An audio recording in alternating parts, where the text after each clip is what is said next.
तजी जोग पावक, दे हरि पद लीन भई, जहां नहीं फिरे नर। नीचे कहते नर विविध कर्म अधर्म बहुमत, शोक प्रत सब त्यागहूं, विश्वास करी कहा दास तुलसी, राम पद अनुरागम। ये तो रामचरितमानस की पंक्ति। मां सेवरी अपने शरीर को भगवान राम के समक्ष जोग की अग्नि में, जोग की अग्नि तजी जोग पावक, चूल्हे की अग्नि का वर्णन नहीं है, दिया सलाई का वर्णन नहीं है, तजी जोग पावक, योग की अग्नि में, अर्थात मां सेवरी खूब योग साधना की थी, ध्यान की थी। तो उस योग की अग्नि में अपने शरीर को जला करके हरि के उस पद में लीन हो गई, जहां से कोई लौट के नहीं आता, अर्थात मोक्ष प्राप्त कर ली। मोक्ष पाने के बाद ही कोई लौट के नहीं आता। तो मां सेवरी मतंग ऋषि से दीक्षा लेकर के सत्संग ध्यान करके भक्ति में पूर्ण हो गई और मोक्ष पा ली। और नीचे कह रहे कि अगर ध्यान सत्संग छोड़ करके विविध कर्मों में आप उलझाए रहेंगे तो मां सेवरी का स्थान नहीं ले पाएंगे। वही कह रहे नर विविध कर्म, विविध कर्म साल भर के अंदर जितने तरह का आप अनुष्ठान कर्म कर रहे हैं। हम लोग रामायण की पंक्ति भी समझाते हैं ना, तो लोगों को लगता है कि विरोध ही करता है। तो रामचरितमानस की पंक्ति भी नहीं बोलना चाहिए। विविध कर्मों में सबके सब उलझाए हुए और सब बोलते हैं भगवान के भक्त हैं, उलट पुलट कर्म कर रहे हैं, बोलते हैं भगवान के भक्त हैं, भक्ति करते करते थक गए। जरा सा मैं स्पष्ट करता हूं, कुछ देर के लिए लोगों को तो गुस्सा हो जाता है, लेकिन विवेकी लोग, ज्ञानी लोग और विद्वान लोग गुस्सा नहीं करेंगे। जो ग्रंथ को मानते हैं वो तो गुस्सा करेंगे ही नहीं। मैं आप लोगों से ये पूछता हूं कि भगवान राम यहाँ अवतार क्यों लिए थे? और भगवान कृष्ण, भगवान राम अवतार लिए थे भक्त का उद्धार करने के लिए, और जो भक्त लोगों को परेशान कर रहे थे उनको नाश करने के लिए, अर्थात दैत्य दानव राक्षस का, शैतान का नाश करने के लिए भगवान राम अवतार लिए, और भगवान कृष्ण भी। और आप लोगों को पता होगा, नहीं तो पढ़िए, रामायण पढ़िए और ये सुख सागर पढ़िए, भागवत महापुराण पढ़िए। परसों तो भगवान कृष्ण का ही जन्म है, जन्माष्टमी है कल, तो ये मतलब 15 अगस्त है। ये अपने देश के प्रति श्रद्धा और विश्वास जताते हैं, आज़ादी का ये मतलब ये मनाते हैं। और फिर हमारे यहाँ इस धराधाम पर कितने बार भगवान अवतार लिए हैं, इसके लिए भी समय परसों है। तो यहाँ ध्यान रखिए माँ बहने भाई बंधु, तब बात समझ में आएगी। तो मैं कह रहा था, जब जरूरत लगा अपने देश को आजाद करने में, तो हमारे देश के भक्त लोग पीछे नहीं रहे। चाहे जितना खून खराबा करना पड़ा, जितना संकट झेलना पड़ा, सब झेल लिए। और कितने वीर फांसी पर लटक गए, लेकिन अपने देश को अधर्मियों से आजाद करा करके ही छोड़े। भगवान राम, भगवान कृष्ण जो यहाँ अवतार लिए, कितना संकट झेलना पड़ा, अधर्मियों को नाश करके ही समाप्त किए और धर्म को मजबूत किए। रावण, कुंभकर्ण बड़ा अधर्मी थे, भक्त लोगों को परेशान कर रहे थे। सो भगवान राम अवतार लिए और सारे अधर्मियों को, राक्षस जाति का सफाया कर दिए। और जानते हैं कितना संकट झेलना पड़ा प्रभु राम को। ये भगवान राम तो भगवान विष्णु के अवतार थे, एक से काम नहीं बनता, इतने अधर्मी हो गए थे तप कर करके बलशाली कि अकेले भगवान राम से पार नहीं लगता। उनके सहयोग में यह शेषावतार लक्ष्मण जी भी आए और हनुमान जी शिव जी के अवतार हैं, 11वां रुद्र अवतार। भगवान राम के कार्य में हाथ बटाने के लिए, मदद करने के लिए शिव जी भी हनुमान रूप में आए। और जामवंत ये ब्रह्मा जी के अवतार। कितने देवी देवता आए हैं भक्त की रक्षा के लिए, अदैत दानव का संहार करने के लिए कभी चिंतन करते हैं। कितना संकट झेलना पड़ा सबको, हनुमान जी को भी, लक्ष्मण जी को भी, प्रभु राम को भी। एक बार दोनों भाई नाग फांस में बंध गए और कैसा दृश्य था इनके सहयोगी लोगों का, सीरियल में देखे होंगे। गरुड़ जी को हनुमान जी बुला के लाए तो नाग फांस हटाए। एक बार लक्ष्मण को शक्ति बाण लग गई और भगवान राम का भी क्या दृश्य था। अपने भाई के प्रेम में भगवान राम भी रो रहे थे। क्यों? उस दैत्य दानव राक्षस को नाश करने के लिए इतना संकट झेले और जिस राक्षस का, राक्षसनी का सफाया किए भगवान राम इतना कष्ट उठा करके। भगवान कृष्ण भी कितने राक्षसों का सफाया किए, कितना कष्ट उठाए। और आप रामायण पढ़ के देखिए, शूर्पणखा का भी नाक कान कटवाए और भगवान कृष्ण पूतना को भी मौत के घाट सुलाए हैं। एक एक राक्षसनी को समाप्त किए और आज मनुष्य शरीर पा करके न समझ लोग ज्ञान के अभाव में राक्षसनी का पूजा कर रहा है। अब बोलता है हम भगवान राम के भक्त हैं, हम भगवान कृष्ण के भक्त हैं। कितना दुख होता होगा भगवान राम को, भगवान कृष्ण को आपके करनी पर, आपके लिए अवतार लिए, राक्षसों का सफाया किए, कितना संकट उठाए और आप उस राक्षस का पूजा कीजिएगा। कहते हैं बड़ा शक्ति है बाबा, कितना जगह बोलते हैं रक्षी माय, खून की धारा बहाते हैं लोग और इसको लोग बोलते श्रद्धा प्रेम से करते, ये भक्ति करते। हम लोग बोलते हैं तो उनको बड़ा अखर होता है, बड़ा कष्ट होता है।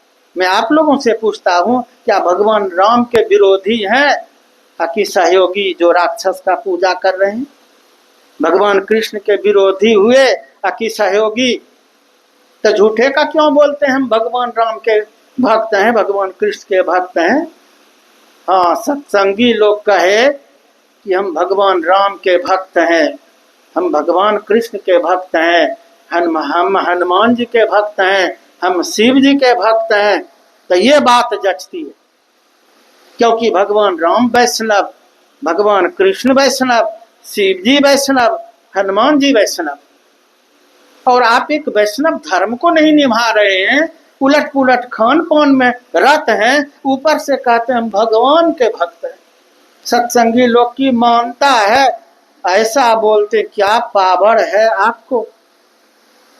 अभी तो सावन महीना पार किए और शिव जी के भक्त लोगों को इतना भी पता नहीं कि शिव जी हमारे वैष्णव हैं। शिव जी सत्संग में आते हैं, रामायण पढ़िए तो शिव जी ध्यान करते हैं, चित्र देखिए, फोटो देखिए तो शिव जी गुरु के परम भक्त हैं। इतना भी शिव भक्तों को ज्ञान नहीं हुआ। और आप कहते कि हम शिव जी के भक्त हैं और सब कुछ खा पी रहे हैं, जो मन माता सो, तो सब कुछ खाते पीते हैं और कहते हैं कि छूट है शिव जी के भक्ति में, तो सावन भर क्यों छोड़ दिए थे? जब शिव भक्ति में छूट है तो सावन भर क्यों छोड़ दिए? मांस मछली अंडा सब कुछ छोड़ दिए सावन भर, यहाँ तक लहसुन प्याज तक छोड़ दिए। वही तो बात हम लोग बोलते तो बड़ा गुस्सा हो जाता।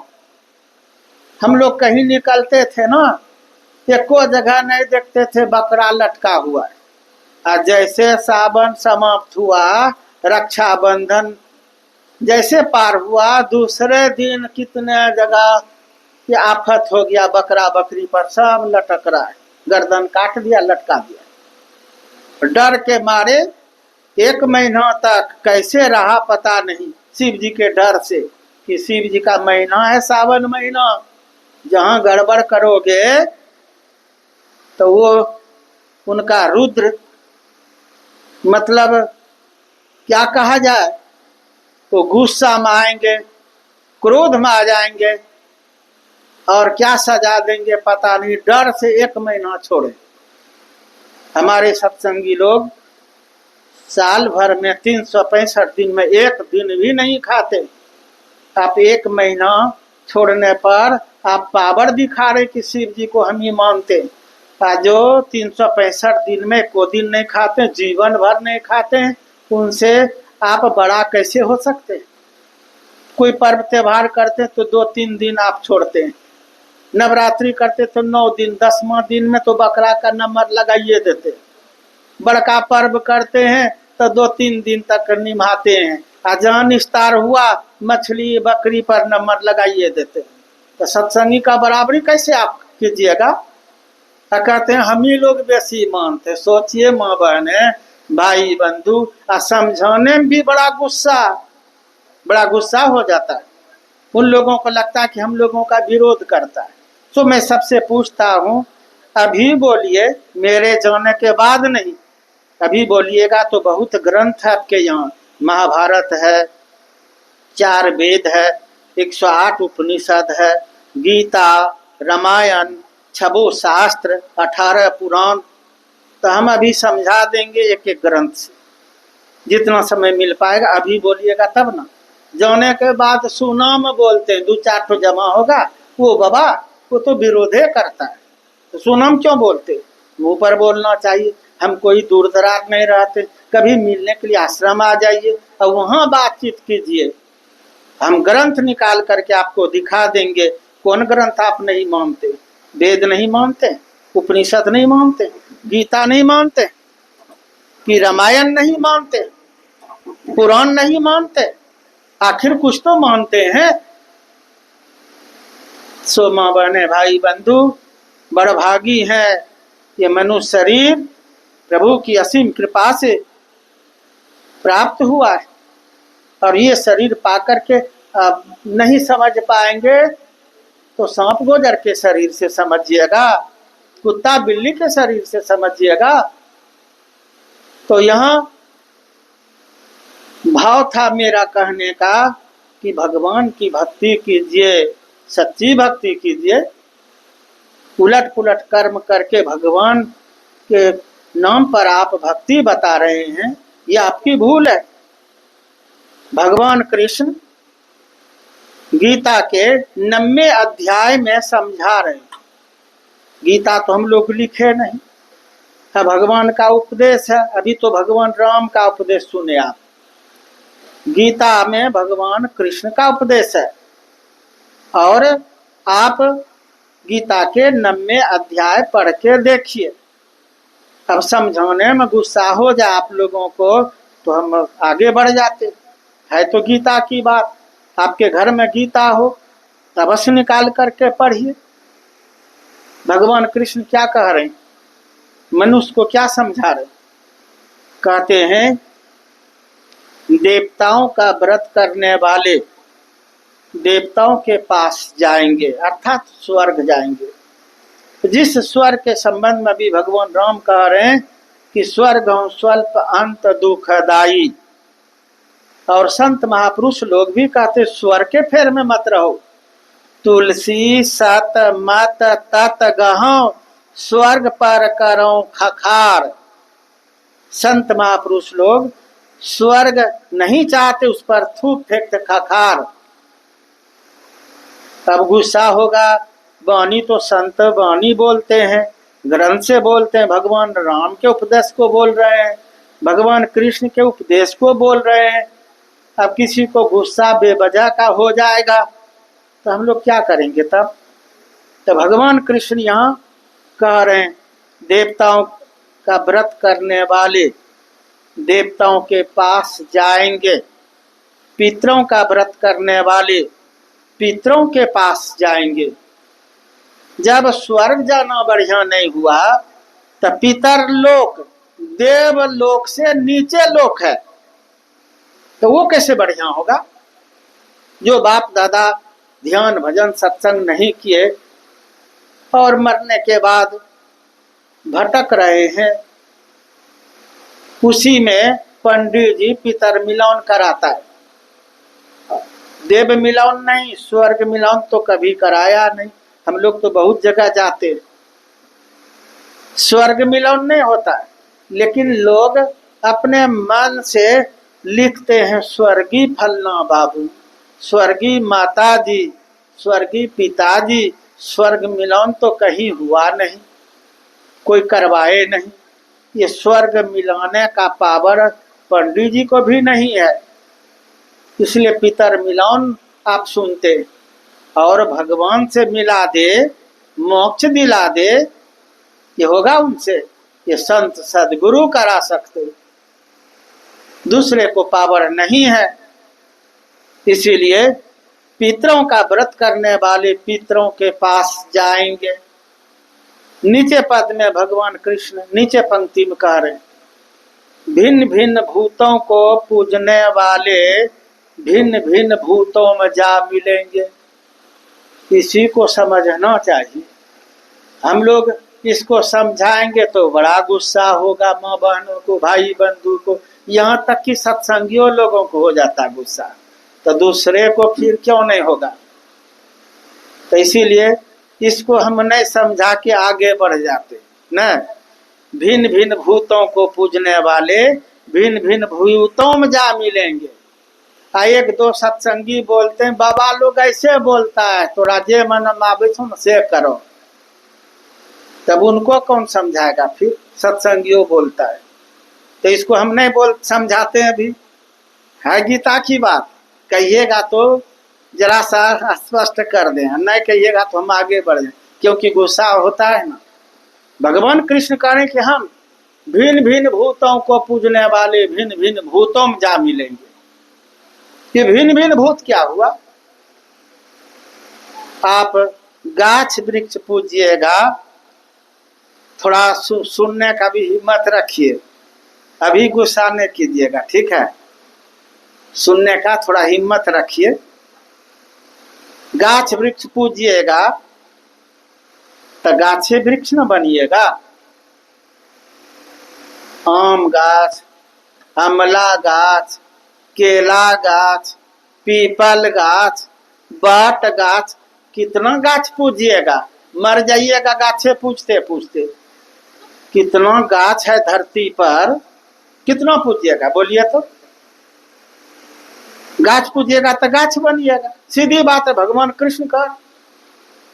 और भूत प्रेत शैतान का पूजा कीजिएगा तो भूत प्रेत शैताने न बनिएगा कि भगवान के पास जाइएगा। दैत्य दानव का पूजा कीजिएगा तो दैत्य दानव ही न बनिएगा, दैत्य दानव के पास जाइएगा, वहीं उनके कुल में जन्म होगा। कहिएगा कि दैत्य दानव का पूजा कौन करता है? ज्ञान के अभाव में अधिकाधिक लोग करते। रंगाधारी दानव, आप ही बोलते हैं रंगाधारी दानव, कारू दानव, अजरेल कजरेल, छेछन पहलवान, कितना बोलेंगे? बोलिए। ज्ञान के अभाव में भगवान का पूजा छोड़ के दैत्य दानव, राक्षस राक्षसनी का तो करिए रहे, दैत्य दानव का भी। भूत प्रेत शैतान का कर रहे हैं, क्या बनिएगा? अगर भगवान कृष्ण झूठ बोले हो, गीता झूठी हो, तब हम लोग झूठे बोलते हैं। गुस्सा हो तो गीता पर करना चाहिए गुस्सा, भगवान कृष्ण पर गुस्सा करना चाहिए कि हम लोगों पर। लोग ज्ञान के अभाव में सांप गोजर का पूजा करता है, कुत्ता बिल्ली का पूजा करता है, माल मवेशी का पूजा करता है। लेकिन मैं आप लोगों से पूछता हूँ, सबको बनाने वाले जो मालिक है, परमात्मा है, सृष्टिकर्ता, अगर उनको रिझा लेते, उनकी भक्ति कर लेते हैं तो कौन क्या बिगाड़ेगा? जिनके ऊपर भगवान प्रसन्न रहे उनका कोई बिगाड़ सकेगा? लेकिन उनका पूजा छोड़ के इधर इधर लग जाते, उलट पुलट कर्मों में जीवन पार करते। इसीलिए यहाँ कह रहे नर विविध कर्म है। नर, विविध प्रकार के कर्म से आपका उद्धार होने वाला नहीं है। नर विविध कर्म अधर्म बहु मत शोक प्रद सब त्यागहूँ, विश्वास करी कह दास तुलसी राम पद अनुरागहूँ। ये सब के सब शोक देने वाले हैं, इससे आपका उद्धार नहीं होने वाला है। इसलिए सबका त्याग कर दें और प्रभु के चरणों में प्रेम बढ़ावें। और प्रभु के चरणों में प्रेम बढ़ाने के लिए यही सत्संग ध्यान है। एक मालिक, सबका मालिक, उनकी सच्ची भक्ति कीजिए, साधना कीजिए, सत्संग कीजिए, और एक सधे तो सब सधे। सत्संग के माध्यम से सबकी भक्ति हो जाती है, क्योंकि सत्संग में सब आते। सत्संग सबका है तब तो सब आते हैं। हम लोग कोर्स में पढ़े थे, सत्संग में भगवान राम के परम भक्त शिव जी के 11वां रुद्र अवतार सबसे पहले आते। मनुष्य का सत्संग तो मनुष्य का भेष बना के, और सबसे बाद में जाते। गोस्वामी तुलसीदास जी महाराज की जीवनी आज भी कोई पढ़ लीजिएगा, चाहे ग्रंथ पढ़िए, नहीं होगा तभी न गुस्सा कीजिएगा।